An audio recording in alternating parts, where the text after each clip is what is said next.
Hi, my name is Stacy Collins, and I am the faculty mentor here at the Ocean Lab campus. And I work with, of course, the practicum students.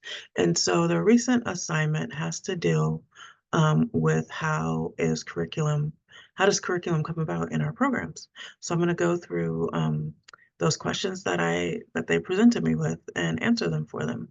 I do want to start off by saying that we did record this not that long ago, and I'm not quite sure what happened to the recording. So they were here, needed to get back in the classroom at this time. And so I'm going to go ahead and answer the questions again for them. So bear with me. Okay, so the first question that they asked me, and those two students, I just want to say their names were Amy and Sally. Okay, so the first questions that needs to be asked of me is how um, how does the school decide which activities to conclude into the program, and how do they decide to make the change? So I think that curriculum is decided collaboratively with fellow teachers in the classroom. So all of us coming together and bringing forth our ideas that we would like the children to learn more about within the classroom. And I think one person can't decide on the curriculum alone. I think it's really important to have the input of the fellow teachers that you're working with to discuss the curriculum that is going to be implemented into the classroom as well. And one way that we plan the curriculum, of course, is meeting together and then also considering and looking at the children that we're working with. What are their interests? What are they gravitating towards? What is something that they're always talking about that we can build upon within the curriculum? What are they really excited to play with when they walk in the door? And really building on that and implementing that into the curriculum as well. And so that's one area or one way that curriculum is implemented into the classroom. Another way is through themes that happen throughout the year.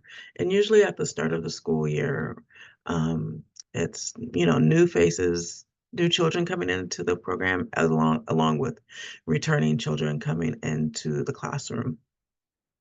And so, especially with the returning children and even well, I'll say both groups of children, it's about me and learning about themselves, learning about the environment. It could be changes for some of the returning children. It could be brand new of course, to those that are just now starting in the Ocean Lab program as well.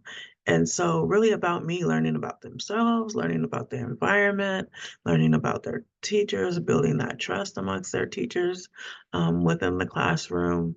That really happens throughout those first few weeks of school in September, is really learning about themselves and about their environment.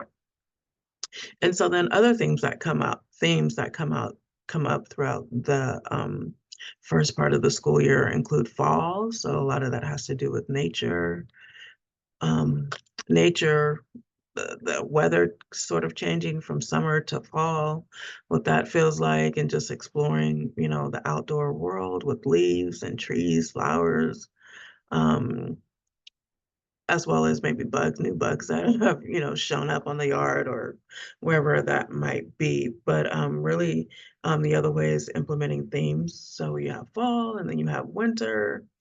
And in the winter, it's getting colder, talking about the changes in the weather, how we dress, how we need to stay warm.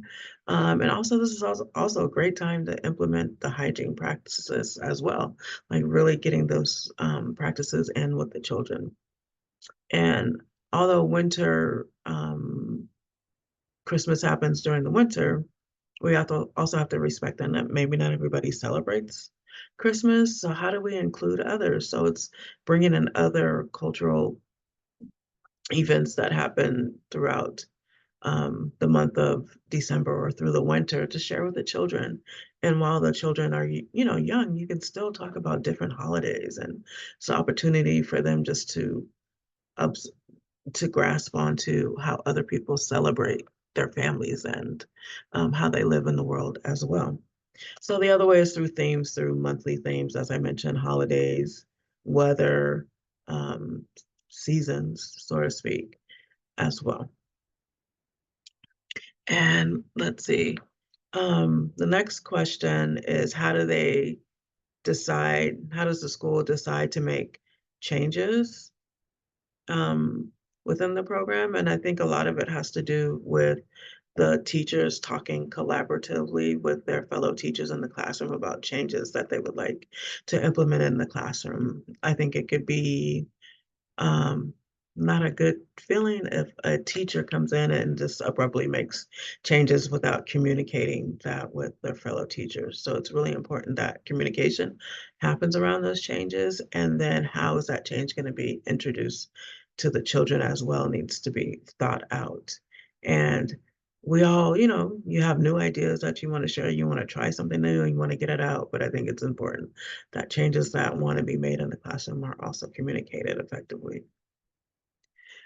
All right, and let's see, the last question is, what tips um, do does the school have around creating a curriculum? I think some of the tips comes from your own knowledge as an early childhood child development specialist. I'm sorry, professional, um, coming into your knowledge that you've spent, years of learning, bringing that forth into the classroom. Another way that curriculum is created is through the interest of the child. And so that has to do with to help guide the teacher through that, though there's different pedagogy philosophies that help with fostering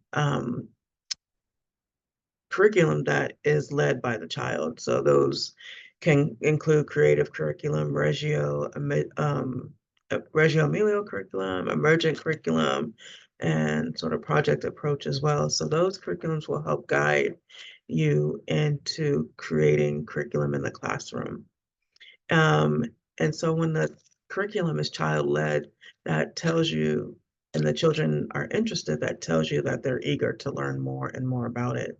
And so you can just continue to build, expand, whatever that might be, as long as the children are engaged. And so once they start to lose interest, it's good to make that shift into a new topic, a new theme, a new idea as well. So those are ways that curriculum is implemented into the classroom. Thank you.